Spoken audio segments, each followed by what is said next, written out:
So you're going to learn that being an amazing drummer does not necessarily go in hand with making $1 million. It's good to be a good drummer, but it's important to, you've heard cliches like, well, let me show you $1 million drum beat, $1 million.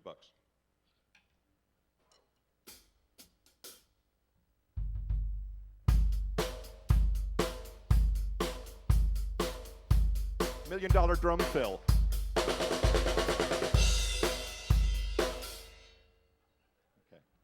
That was actually about a $750,000 drum fill. That's the stuff. You hear cliches like play the song, not the drums. You hear cliches like keep it simple, stupid. You hear things like don't overplay. That's what that means. Seriously, 9 times out of 10, you're going to play maybe not that simple, but you're going to play 2 and 4. A lot of people talk about independence and thinking, well, my right hand's doing this and my foot's doing this and my left hand's doing this. And really, and Terry Bozzio talks about this, it's not so much independence, it's interdependence, how you approach the drums.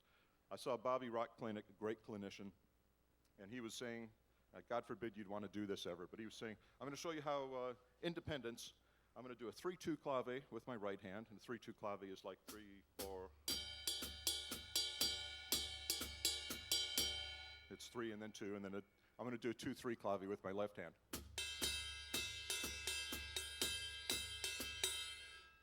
He says, okay, here we go, and he's like separating his brain,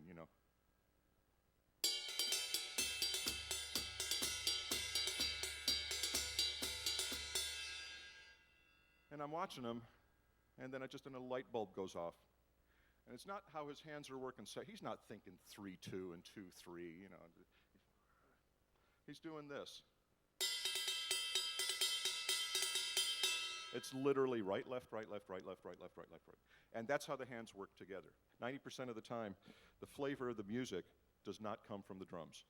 Seriously, some of the funkiest stuff out there, it's not the drums being funky, it's everything but the drum. The drums have got to be a foundation, and they're a foundation by playing 2 and 4. Let me give you a demonstration.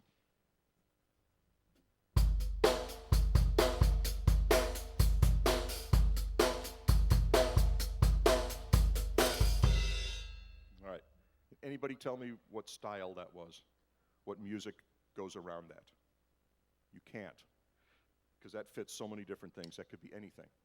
Because the style of music, the genre, does not, 99% of the time, does not start with the drums. It starts with everything around it.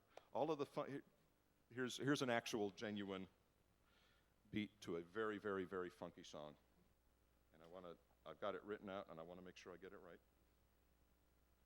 2 beats. Okay. Okay. Let's see if I can get the flavor of this.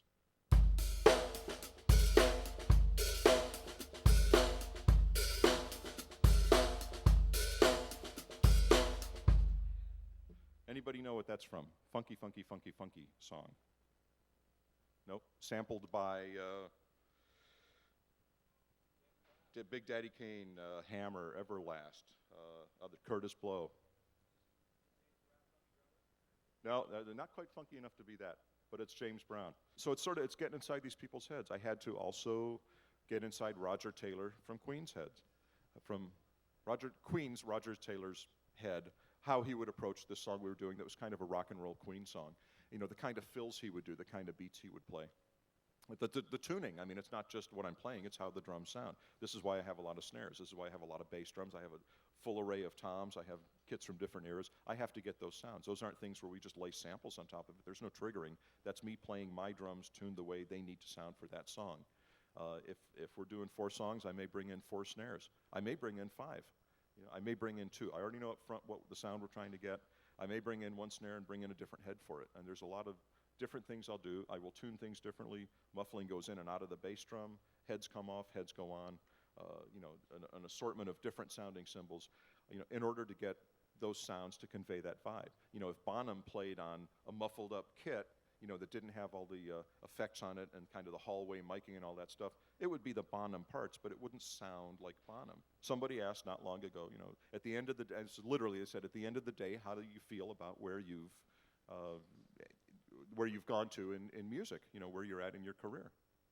And I initially, and it was in writing, and I initially responded, I feel very lucky, And, you know, and I'm writing, and I said, no, that's lucky is not the right word. You know, I feel very privileged to be able to do this. I mean, you know, I'd be playing drums with or without Al. I had a lucky break a long time ago. Every time we record, every time we're on the road, every time I sit behind a kit and play the $1 Million Beat, I mean, I'm re-auditioning for him. If I ever get to a point, who knows what the Peter principle is? This is a thing way back. It's where in an organization, in a hierarchy, you get to a certain point and you raise to a point where where you can no longer do the job, and you get just above where you're capable and you stay there forever until somebody wises up. Well, that wouldn't happen with me. If I ever got to a point and I couldn't go any further, Al would go find somebody who would.